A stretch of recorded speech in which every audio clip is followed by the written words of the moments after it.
Aujourd'hui, je vais vous parler de la question de l'évaluation structurée, de l'évaluation du risque. Ça fait plusieurs années que je travaille sur ces questions-là.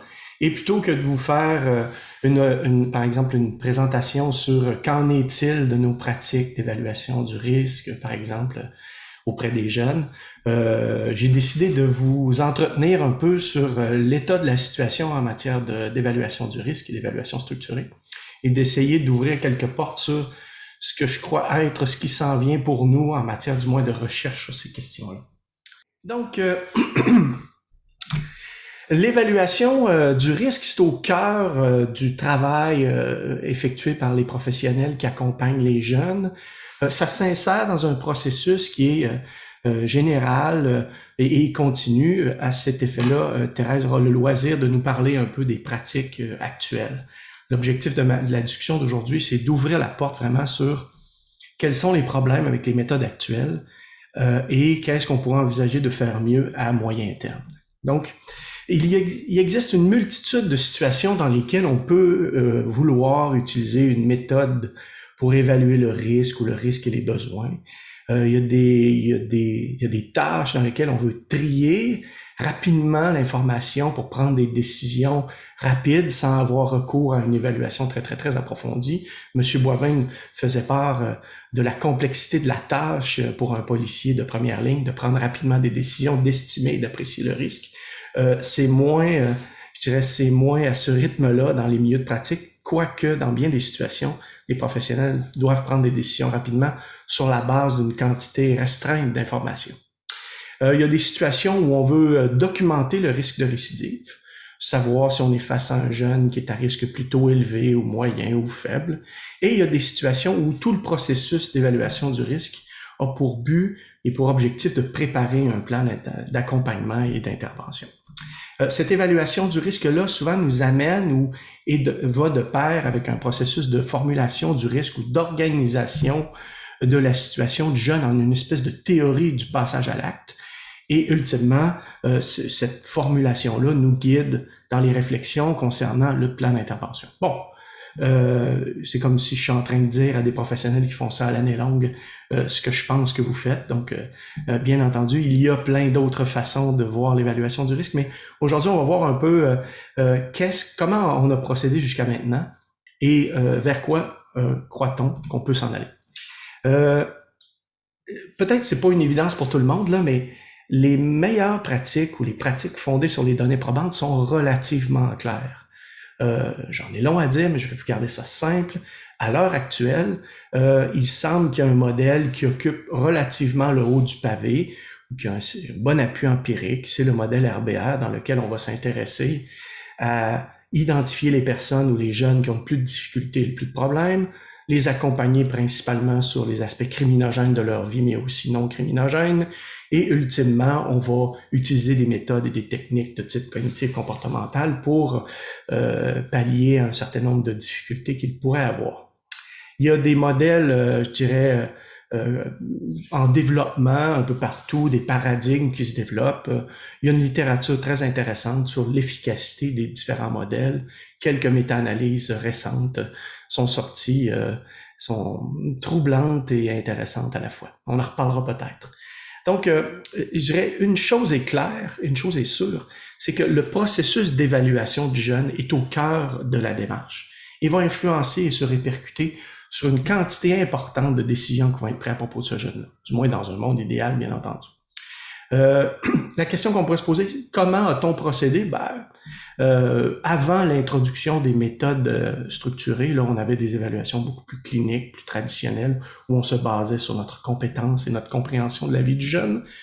Mais est arrivée une méthode plus structurée. Vous connaissez comme moi les approches de type actuariel qui utilisent des éléments statiques, donc des choses facilement accessibles au dossier, qui sont des indicateurs imparfaits d'un risque accru de récidive. Donc, vous avez probablement colligé des grilles qui documentaient l'historique du jeune, le fait oui ou non qu'il a été mis à la porte de l'école. Donc, ce genre d'indicateur-là peut nous renseigner sur une probabilité de récidive. Il pourrait servir à certains types de tâches. Vous vous en doutez bien que l'évaluation à l'aide de facteurs statiques ne nous guide pas énormément pour l'établissement d'un plan d'intervention. C'est des suites, entre autres, des critiques des praticiens à l'endroit des méthodes structurées de type actuariel classique qu'on a vu naître ou apparaître progressivement une évaluation un peu plus fouillée de la question des facteurs dynamiques. Bref, je le dis souvent en formation, je suis vraiment désolé pour ceux et celles qui m'entendent tout le temps parler de ça. J'ai reconnu des visages qui m'ont dit « Ah non, pas encore ça ». Mais donc, les cliniciens disaient que c'est bien intéressant de prédire la récidive, mais moi, mon métier, c'est bien plus que ça. Je vais devoir accompagner ce jeune-là, puis je veux savoir quoi faire avec. Alors, qu'en est-il des facteurs cliniques? Ah, mais les facteurs cliniques, c'est compliqué, hein? Bon.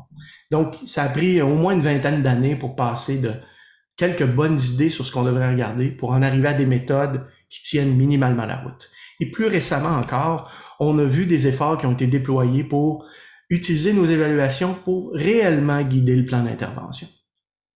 Donc, tout a l'air à aller pour le mieux dans le meilleur des mondes. En fait, il y a des limites importantes dans ces paradigmes-là, dans ces méthodes-là. J'aime bien être à la fois le gars qui les propose et qui les critique durement. Je trouve que ça me place dans une belle position. Parmi les problèmes qu'on voit tout le temps, problème de fiabilité ou de fidélité, deux professionnels formés à l'évaluation structurée pourraient arriver à des résultats différents. Les pratiques de formation puis de travail avec les praticiens permettent de régler une bonne partie de ces difficultés-là sans trop de problèmes. Il en demeure pas moins que même aujourd'hui, avec les meilleurs outils, on arrive avec une bonne validité prédictive, mais c'est pas d'une très grande précision. Et croyez-moi, ça fait des années qu'on essaie de faire mieux et c'est très difficile. De là l'expression « prediction is difficult, especially about the future ».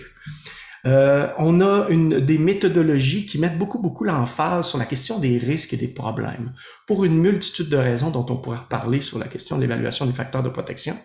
Mais ça prédit, donc on les a gardés. On s'est rendu compte que les éléments protecteurs, les forces, ont des effets beaucoup plus complexes que les facteurs de risque.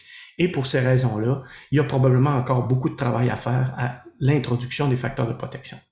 Juste pour terminer sur cet enjeu-là ou cette question-là, on va réaliser probablement dans les 5 à 10 prochaines années qu'une fois qu'on va avoir de bonnes évaluations des facteurs de protection, on va avoir un nouveau problème. Avant, on avait des problèmes. Plus le jeune avait des problèmes, plus il était à risque. Maintenant, on va avoir deux ensembles d'informations avec lesquelles on va pouvoir jongler et on va se rendre compte assez vite que ça va être difficile de s'entendre sur qu'est-ce qui mitige, qu'est-ce qui influence le risque, qu'est-ce qui diminue la récidive, qu'est-ce qui l'augmente. Ça va devenir un réel problème et la recherche va devoir se mettre le nez là-dedans de manière assez soutenue. Ensuite de ça, les outils avec lesquels on travaille ont des généralisabilités perfectibles, à savoir, et c'est la recherche qui devrait nous guider sur ces avenues-là. Il y a des instruments qui marchent bien dans certains contextes, moins bien dans d'autres, qui marchent bien avec certaines clientèles ou certains types de jeunes et moins bien avec d'autres. C'est fonction souvent du type de délinquance. On n'a qu'à penser à la délinquance sexuelle avec certains instruments, la délinquance générale, la délinquance violente.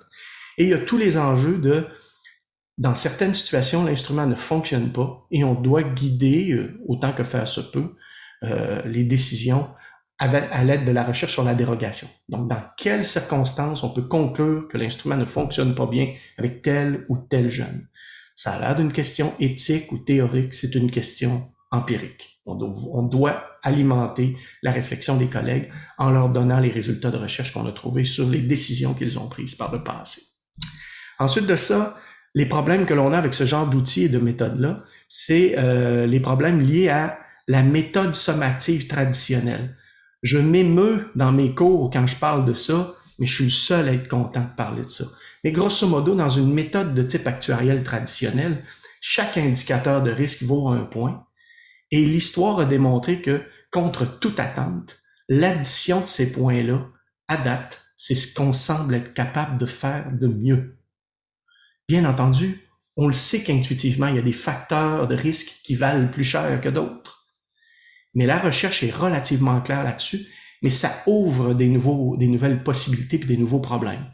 Vous devez savoir que moi je me suis amusé un peu là-dedans, mais beaucoup de collègues brillants ont testé des méthodologies beaucoup plus sophistiquées issues du forage de données, de l'apprentissage machine, des réseaux neuronaux artificiels, et on n'arrive pas, ou à peu près pas, à améliorer notre prédiction. Donc, les outils, même si on change la pondération des systèmes à l'aide de techniques statistiques extrêmement puissantes, c'est comme s'ils avaient un peu atteint leur limite. C'est peut-être ça mon petit message.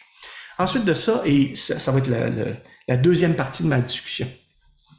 Le problème, c'est qu'il semble, lorsqu'on s'intéresse à la question de l'évaluation structurée, que les construits avec lesquels on travaille nous apparaissent un peu imparfaits. Donc, il y aurait peut-être un problème de validité de construit derrière les concepts avec lesquels on travaille. Et je vais faire je dirais une ouverture sur ce problème-là dans quelques instants. Donc, l'année passée, j'ai soumis une demande de subvention pour essayer de développer une nouvelle méthode d'évaluation structurée qui ne travaille non pas à l'aide de marqueurs comportementaux uniquement, mais plutôt à l'aide de construits, dans l'optique d'améliorer la prise en charge ou le développement des plans d'intervention.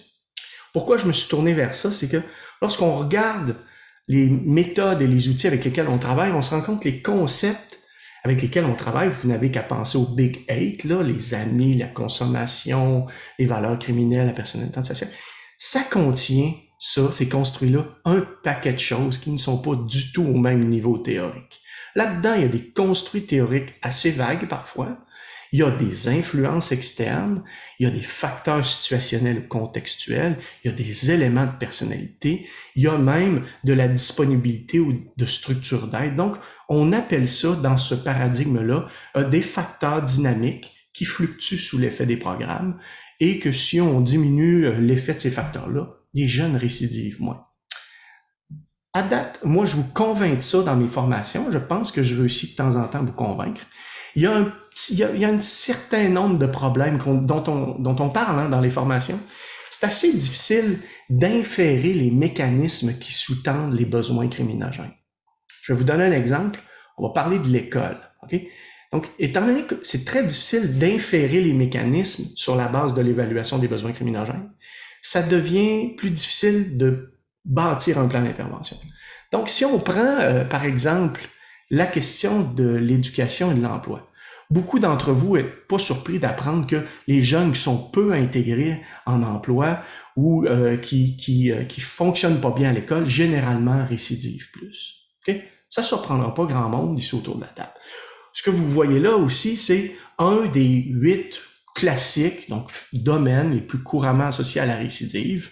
Les autres, vous les reconnaîtrez, le Big Eight, ce que fait le jeune de ses temps libres, sa consommation, la fréquentation des pairs, des grands classiques indémodables. Je veux dire, ça fait probablement 75 ans qu'on parle de ça dans tous les cours de criminaux, d'une manière ou d'une autre. Donc, ces construits-là sont intéressants, sont utiles pour prédire la récidive. Je vais faire une finale là-dessus tout à l'heure, mais l'idée, c'est pas de dire que c'est pas bon. L'idée, c'est de dire que pour le moment, ce avec quoi on travaille est en mesure de prédire la récidive. Si on travaille sur ces choses-là, on a de bonnes chances de réduire la récidive. Néanmoins, on est pris avec un concept qui est un peu flou. Alors, la question qui tue, c'est si on a un jeune qui a des problèmes d'intégration scolaire, des problèmes à l'école, on sait qu'il va récidiver plus. La question, c'est pourquoi? Est-ce que c'est quelqu'un qui a des problèmes cognitifs, des problèmes de communication, des difficultés à entrer en relation avec les personnes en position d'autorité? Est-ce que c'est juste qu'il souhaite attirer l'attention? C'est un jeune anxieux? Donc, ce besoin criminogène-là, c'est juste le milieu dans lequel se manifeste le problème. Mais on n'est pas plus avancé pour identifier quel est le problème. Donc, à l'époque, ce qu'on a décidé de faire, c'est de proposer un nouveau... Mon Dieu, ça fait un peu pompeux tout ça, mais la demande de subvention avait pour objectif de proposer une lecture différente de l'univers des besoins criminogènes, dans lequel, oui, on s'intéresse à la récidive, mais on se concentre non pas sur les grandes familles de besoins criminogènes tels qu'on les connaît, mais plutôt les mécanismes qui sous-tendent le passage à l'acte ou les difficultés dans les différents domaines. Désolé, ça sonne. Alors, donc ce qu'on a décidé de faire, c'est d'explorer la littérature scientifique pour identifier des mécanismes qui sont utiles pour expliquer le comportement. On s'est penché sur le paradigme du RDoC, qui fait un bout de chemin depuis plusieurs années, ou du high top plus récemment, qui sont des paradigmes qui viennent de la psychiatrie dans lesquels on a essayé de faire une synthèse de la littérature scientifique sur les grands mécanismes qui semblent caractériser le fonctionnement des individus pour remplacer ultimement le diagnostic psychiatrique classique. Donc, dans le modèle RDoC, on a fait des recensions des écrits de manière très serrée et on a identifié au moins 6 domaines qui pouvaient s'étudier, donc des familles de mécanismes qui expliquent le comportement, qui pouvaient s'étudier sous plusieurs angles. Ça allait de la génétique jusqu'à l'observation du comportement avec plusieurs méthodes de plusieurs façons, et c'est relativement robuste. Donc, dans le cas qui nous préoccupe, on pourrait, dans un avenir plus ou moins lointain, oui, continuer à évaluer les difficultés du jeune, ses attitudes, ses cognitions, sa consommation, mais si on voulait documenter ce sur quoi on veut travailler, on aurait peut-être avantage à migrer progressivement vers des stratégies qui documentent les problèmes du jeune, qui eux-mêmes sont associés plus tard à des comportements. Donc, ce que vous voyez en vert, c'est probablement les arènes ou les zones dans lesquelles les difficultés du jeune identifié en bleu se manifestent. Donc, si on veut comprendre, c'est pas tant la famille qu'on traite ou l'école qu'on traite. On travaille pas sur, je dirais, tant que ça sur la famille, oui un peu, mais c'est les difficultés du jeune qui l'amènent à avoir des problèmes dans sa famille, à l'école, avec ses amis. Donc, bien entendu, dans ce paradigme-là, on essayait de documenter plusieurs domaines qui, à leur tour, étaient susceptibles d'influencer le risque de récidive. Donc, à moyen terme, on pourrait penser que les problèmes qui ont été identifiés dans la littérature scientifique à propos de nos évaluations structurées vont nous mener d'une approche basée uniquement sur les indicateurs. Donc, on a commencé par des indicateurs qui prédisaient bien, ensuite des indicateurs qui prédisaient bien et qui pouvaient se changer. Mais je dirais le constat, et c'est là que mes amis cliniciens probablement pourraient commenter, c'est qu'une fois qu'on a dit que le jeune a des problèmes dans la sphère de l'intégration à l'école puis dans ses relations avec ses amis, ça tombe du côté du professionnel intervenant de comprendre pourquoi il y a des problèmes à l'école. Et pour le moment, la recherche a assez peu à dire sur ces choses-là. Donc l'idée, ce serait de passer d'une approche très nomothétique, hein, j'ai mis un beau petit diagramme pour vous faire plaisir, là. Donc un peu plus statistique, un peu plus froide, un peu plus carré, à une approche peut-être plus individualisée. Bien entendu, l'identification des mécanismes ne permettra probablement pas de prédire la récidive. Il risque d'être en mesure de l'expliquer toutefois. Donc, ce que l'on croyait relativement vrai il y a une dizaine d'années l'est encore, mais il y a je dirais, des avenues de développement qui nous apparaissent probablement plus fertiles. Voilà. Merci de votre attention. Je suis disponible s'il y a des questions. Je vais laisser aussi le soin à ma collègue Thérèse d'apporter les nuances nécessaires. Dans la pratique, dans le fond, qu'est-ce que les outils reconnus comme performants, les bonnes pratiques que la recherche nous suggère, qu'est-ce que ça nous apporte concrètement dans la pratique? C'est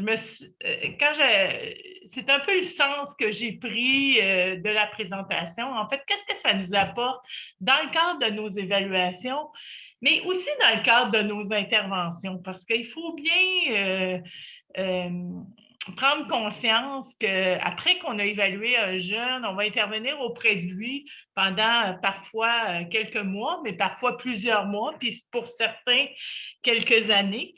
Donc, on est continuellement dans une évaluation. En fait, l'intervention, c'est une évaluation en continu. Je vais y revenir un petit peu plus tard là, pour le mettre en évidence, mais donc, c'est l'angle de prise. Maintenant, quels sont les jeunes qu'on dessert? Et là, souvent, quand on parle des jeunes contrevenants, et je vous invite à y penser là, en famille, si vous avez une discussion avec des membres de votre famille ou avec quelqu'un d'autre, vous travaillez en jeune contrevenant, ben, la première image que ces gens-là voient, c'est les jeunes les plus criminalisés, les plus médiatisés, en fait, les jeunes qui sont les plus préoccupants pour nous tous, là, comme société et comme intervenants. Puis, évidemment, c'est correct là, parce qu'à eux seuls, ces jeunes-là sont responsables d'un grand pourcentage de délinquance, font des délits de violence, sont responsables de situations de victimisation importantes. Fait que c'est normal que la population ait un premier regard sur, ben, c'est ça, un délinquant juvénile. Par contre, il faut toujours se rappeler que ces jeunes-là, c'est une minorité des jeunes qui nous sont référés. Quand on regarde l'ensemble des services qui nous est demandé, c'est vraiment les jeunes auxquels on pense en premier, ce n'est pas nécessairement les jeunes qui sont en plus grand nombre dans nos services. En fait, on évalue différents types d'adolescents contrevenants à différents moments de leur parcours. Donc, puis, tu sais, ce matin, Denis en a parlé, les jeunes ont différents parcours et ce n'est pas la majorité qui ont les parcours les plus longs dans nos services. Donc, il y a les jeunes qui nous sont référés en sanctions extrajudiciaires. Il y a les jeunes qui vont bénéficier d'une peine de probation, donc qu'on va suivre dans la communauté. Il y a des jeunes pour lesquels un rapport prédictionnel va nous être demandé et généralement, il y a des actions qui vont en découler. Et il y a des jeunes qui vont faire l'objet de placement et surveillance. Donc, les jeunes nous sont référés par différents biais, mais à différents moments et génèrent différents types de délinquance. L'importance de l'évaluation différentielle. Pourquoi l'évaluation différentielle est nécessaire pour chacun de ces types de jeunes-là? En fait, peut-être juste dire que pour chacun des types de jeunes qui nous sont référés aux différents moments dans leur parcours, l'évaluation différentielle est pratiquement la même. Parfois, elle va être un peu plus sommaire parce qu'on est dans un autre contexte, mais c'est toujours les mêmes ingrédients qui composent l'évaluation différentielle auprès de nos jeunes contrevenants. L'évaluation différentielle, c'est quelque chose qui est mis de l'avant depuis longtemps par les directeurs provinciaux.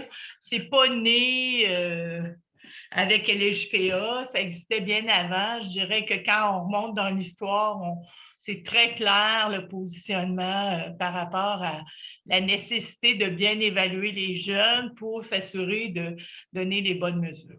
L'adolescent, c'est un individu en développement aussi, puis il faut tenir compte des perspectives de changement, c'est nécessaire. Donc, l'évaluation en continu est nécessaire parce qu'on évalue un jeune. Le développement chez un adolescent n'est pas le même qu'un adulte. Le portrait qu'on peut avoir une année, c'est peut-être plus le même l'année suivante. Chaque adolescent a ses caractéristiques, même si le délit est le même. Donc, quand on va intervenir auprès d'un jeune, on peut avoir 10 adolescents qui ont commis un délit très comparable, presque identique, et pourtant, les caractéristiques de ces jeunes-là vont être tellement différentes, vont nous mener à nécessiter une intervention tellement variée que c'est l'évaluation différentielle qui va nous permettre d'avoir la bonne mesure au bon moment. L'importance de mesurer son niveau d'engagement dans la délinquance et son degré d'adaptation sociale. En fait, là, je n'entre pas dans la question de est-ce qu'on a tous les outils qu'il faut pour ça, puis est-ce qu'on pourrait avoir des outils plus performants, comme Jean-Pierre le disait tantôt, mais il reste que quand on fait une évaluation, il y a toujours deux grandes cibles. Là. Quel est le niveau d'engagement dans la délinquance de ce jeune-là et quel est son degré d'adaptation sociale avec tout ce que ça peut comporter là, comme comportement. La protection de la société, c'est toujours au cœur de notre mandat de réadaptation, de réinsertion. En fait, c'est toujours l'enjeu qu'on a. On a toujours à équilibrer. La protection de la société, c'est toujours la priorité. Mais comme on a un mandat de réadaptation, de réinsertion, parfois on a des actions à poser où on doit considérer la protection de la société et voir le risque qu'on peut prendre en lien avec, tout en tenant compte de la protection de la société. Évidemment, l'évaluation différentielle, ça doit mener à une intervention différenciée parce que si on fait tout ce chemin-là pour donner le même traitement à tous les jeunes, ben en fait, on a perdu un peu notre temps. Donc, plus on est capable d'avoir une intervention différenciée, soit par nos programmes, notre façon d'intervenir, nos cibles d'action, bien, plus c'est la bonne route à suivre. Chaque jeune a un plan d'intervention. Bien, les plans d'intervention se distinguent d'un à l'autre. Les objectifs d'évaluation différentielle. Je vais y aller vite, là, mais en fait, ce n'est pas moi qui ai inventé ça. J'ai juste été dans le manuel de référence, voir quelles étaient les orientations des directeurs provinciaux face à ça. Donc, ce que je voulais mettre en évidence, c'est que oui, on évalue tout ce qui entoure le risque de récidive, les facteurs qui contribuent à la délinquance, le niveau d'engagement du jeune. Mais il ne faut pas oublier aussi que fait partie de l'évaluation toutes les ressources de l'adolescent, son milieu familial, sa capacité à bénéficier des services. J'inclus là-dedans les facteurs de protection, tout ce qui est peut-être un peu plus flou, puis qui n'a pas toujours des outils, des outils cliniques, là, mais qui recourent à toute la formation de l'intervenant, puis à son apprentissage. L'évaluation, ça nous amène aussi à établir des objectifs d'intervention, puis à trouver les services les plus appropriés. Fait que dans le fond, comment les constats scientifiques nous influencent pour cette démarche-là? En fait, quand on m'a demandé pour faire une présentation, je me suis dit que c'est parce que j'étais vieille. Ça fait longtemps que je suis là. Fait, je me suis dit, bon, tu sais, moi, j'ai un peu d'expérience, de vécu, je vais pouvoir faire l'historique, mais je ne l'ai pas fait, l'historique. Mais je peux vous dire, par exemple, que dans mon expérience, à travers toutes les années où j'ai travaillé, ça fait au moins plus que 30 ans que je travaille en contrevenant, ce que la recherche et les données scientifiques nous ont amené, c'est vraiment une vision plus précise du spécifique jeune contrevenant. Je vais l'appeler comme ça, du profil de délinquance. Il y a une époque où je ne sais pas si vous vous souvenez, on appelait ça la mésadaptation sociale. En fait, c'était plus mélangé. Le jeune qui avait des besoins de protection, le jeune qui était au niveau de la délinquance, les profils se jouent aussi. Quoique quand on regarde les données de Denis ce matin, on voit bien que les jeunes reçoivent des services sous les deux lois. Là, ce n'est pas si distinctif, mais je pense que dans notre vision de ce qui est spécifique aux jeunes contrevenants, ça s'est beaucoup précisé avec les données scientifiques. On a des points de repère documentés sur lesquels on peut appuyer notre lecture clinique. Ce n'est pas tout parfait, ils ne sont pas tous là, mais on a des points de repère. On sait où sont les enjeux, on sait sur quoi il faut attirer notre attention et on sait aussi sur quelles sont les zones où c'est plus flou, puis bon, l'expérience, le jugement clinique vont entrer plus en ligne de compte. Ce que ça a apporté aussi, comment ça nous influence, c'est les objectifs d'évaluation différentielle demeurent sensiblement les mêmes. En fait, je vous dirais que ce que je vous ai présenté tantôt, qui est écrit dans le manuel de référence, probablement que c'est écrit de la même façon ou en tout cas sensiblement pareil il y a plusieurs années.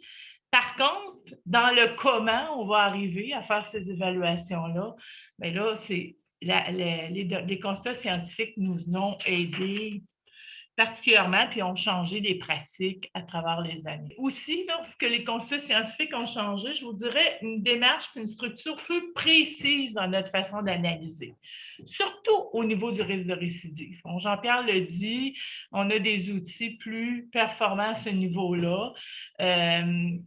On n'évalue pas le niveau de risque de récidive de la même façon qu'on le faisait il y a 15 ans, 20 ans. On est plus systématique, on se sert plus des outils, on va suivre plus les concepts qui en ressortent. Là, je vais parler pour nous. En fait, dans les dernières années, on a fait le choix d'utiliser de façon systématique et de prioriser l'outil YLSCMI 2.0. En fait, d'aller aussi vers une application plus précise de l'approche RBR. Là, je ne veux pas parler pour les autres régions, mais je sais qu'au Québec, même, ça s'installe tranquillement dans plusieurs régions. Donc, on travaille beaucoup avec ça. Oui, le CMI, là, c'est inventaire de niveau de service et gestion de cas, outil d'évaluation des jeunes délinquants là, dans la traduction du titre là, en français. En fait, c'est un outil, je pense que plusieurs d'entre vous le connaissez, mais ça nous permet de situer le niveau de risque global. Ça va mettre en évidence aussi des risques plus spécifiques selon euh, les sphères de vie. Ça fait que ça nous permet de cibler les besoins criminogènes du jeune, c'est-à-dire les besoins qui vont susciter le plus de risques de commettre d'autres délits. Évidemment, si on évalue puis qu'on identifie ces zones-là, bien, le plan d'intervention va devoir prendre en considération ces aspects-là, puis cibler la réponse à ces besoins-là. Ce qui est intéressant aussi, c'est que c'est un outil qui prend en compte les autres besoins. Les autres besoins qui n'influencent pas directement le risque de récidive, mais qui souvent vont être importants pour développer la réceptivité du jeune à l'intervention. Donc, souvent, parfois, on va travailler d'autres besoins, sachant que ce n'est pas ceux-là qui ont peut-être le plus d'impact sur la diminution du risque de récidive. Par contre, notre intérêt ou notre souhait, c'est d'accéder à la réceptivité chez le jeune et d'être capable de travailler au niveau des besoins qui, eux, auront un impact. Qu'est-ce que ça l'amène aussi? Bien, ça nous a amené à avoir des programmes et des services différenciés. On fait adapter puis déployer des services en appariement avec les niveaux de risque établis. On fait de plus en plus, notre programme de suivi là, est vraiment conçu selon l'intensité du suivi qu'on doit donner, selon le niveau de risque de récidive. En fait, c'est clair qu'un jeune pourrait avoir une même ordonnance judiciaire. Par contre, quand on va travailler auprès de ce jeune-là, l'intensité du suivi qu'on va lui donner va être beaucoup plus il va avoir un appariement beaucoup plus juste avec son besoin de risque et il pourrait bénéficier d'une même ordonnance, par exemple. Les modèles d'offre de services qui permettent d'offrir l'intensité nécessaire. En fait, ce que ça nous apporte, c'est que quand on sait qu'on doit adapter notre intensité suivie, bien, c'est sûr que ça nous amène à revoir notre offre de service. Comment on va donner l'intensité pour les jeunes les plus à risque? Est-ce qu'un intervenant seul va être capable de répondre à ces besoins-là?